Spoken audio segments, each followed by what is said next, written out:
জাতীয় সংসদ নির্বাচনকে সামনে রেখে নির্বাচন কমিশনের বৈঠক, আলোচনার মধ্যেই ইসিতে জামায়াত। জাতিসংঘ প্রতিবেদনকে ঐতিহাসিক দলিল ঘোষণার নির্দেশ হাইকোর্টের, 3 মাসের মধ্যে প্রকাশ করতে হবে গ্যাজেট আকারে। জাতীয় রাজস্ব বোর্ড বিলুপ্ত করে 2টি বিভাগ তৈরির আদেশ পাশ, 1 বিভাগের নিয়ন্ত্রণে রাজস্ব কর্মকর্তারা। সায়েন্স ল্যাবে ঢাকা ও সিটি কলেজের শিক্ষার্থীদের মধ্যে সংঘর্ষ, পুলিশ সহ আহত বেশ কয়েকজন।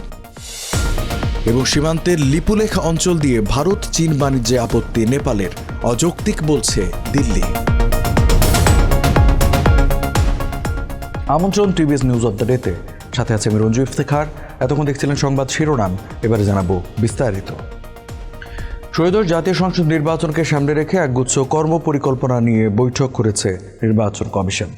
21 আগস্ট বৃহস্পতিবার বেলা 2:30টায় ঢাকার আগারগাঁওয়ে নির্বাচন ভবনে 4 নির্বাচন কমিশনার ও ইসি সচিবালয়ের কর্মকর্তাদের নিয়ে এই বৈঠক শুরু হয়। ব্যস্ত থাকায় প্রধান নির্বাচন কমিশনার সিইসি অবশ্য এই বৈঠকে ছিলেন না। ইসি সচিব জাপানে রয়েছেন। নির্বাচন কমিশনার আবুল ফজল মোহাম্মদ সানাউল্লাহ সাংবাদিকদের বলেন, কর্মপরিকল্পনা নিয়ে আমরা বৈঠক শুরু করলাম। অনেকগুলো বিষয় থাকায় আজকের মধ্যে সব কিছু প্রস্তুত করে রোডম্যাপ ঘোষণা সম্ভব নাও হতে পারে। সেক্ষেত্রে রবিবার সোমবার পর্যন্ত অপেক্ষা করতে হবে। এ বৈঠক চলাকালে সিইসির সঙ্গে বৈঠক করেছে জামায়াতে ইসলামীর প্রতিনিধি দল। ঢাকার আগারগাঁওয়ে নির্বাচন ভবনে প্রধান নির্বাচন কমিশনার এএমএম নাসির উদ্দিনের কক্ষে বেলা 3:30টার দিকে এ বৈঠক শুরু হয়। বৈষম্য বিরোধী আন্দোলনে মানবাধিকার লঙ্ঘন নিয়ে জাতিসংঘের মানবাধিকার বিষয়ক হাইকমিশনের দপ্তরের তথ্যানুসন্ধান প্রতিবেদনকে ঐতিহাসিক দলিল হিসেবে ঘোষণা করতে সরকারকে নির্দেশ দিয়েছেন হাইকোর্ট। একই সঙ্গে মন্ত্রী পরিষদ সচিব সহ সংশ্লিষ্টদের আগামী 3 মাসের মধ্যে এটিকে জুলাই রেভলিউশন 2024 শিরোনামে গ্যাজেট আকারে প্রকাশ করার নির্দেশও দেওয়া হয়েছে। 21 আগস্ট বৃহস্পতিবার বিচারপতি ফাহমিদা কাদের ও বিচারপতি মুবিনা আশরাফের সমন্বয়ে গঠিত হাইকোর্ট বেঞ্চ সুপ্রিম কোর্টের এক আইনজীবীর করা রিটের প্রেক্ষিতে এই নির্দেশ দেন। এছাড়া মামলাটিকে চলমান মামলা হিসেবেও ঘোষণা করা হয়েছে। জাতিসংঘের তথ্যানুসন্ধান দল 2024 সালের 1 জুলাই থেকে 15 আগস্ট পর্যন্ত মানবাধিকার লঙ্ঘনের ঘটনাবলী বিশ্লেষণ করে প্রতিবেদন প্রকাশ করে। এতে গুরুতর আহত ও অনেক বিক্ষোভকারীর সাক্ষাৎকার নেওয়া হয়। জাতীয় রাজস্ব বোর্ড এনবিআর বিলুপ্ত করে 2টি বিভাগ, রেভিনিউ পলিসি ডিভিশন এবং রেভিনিউ ম্যানেজমেন্ট ডিভিশন তৈরির অধ্যাদেশ পাশ হয়েছে।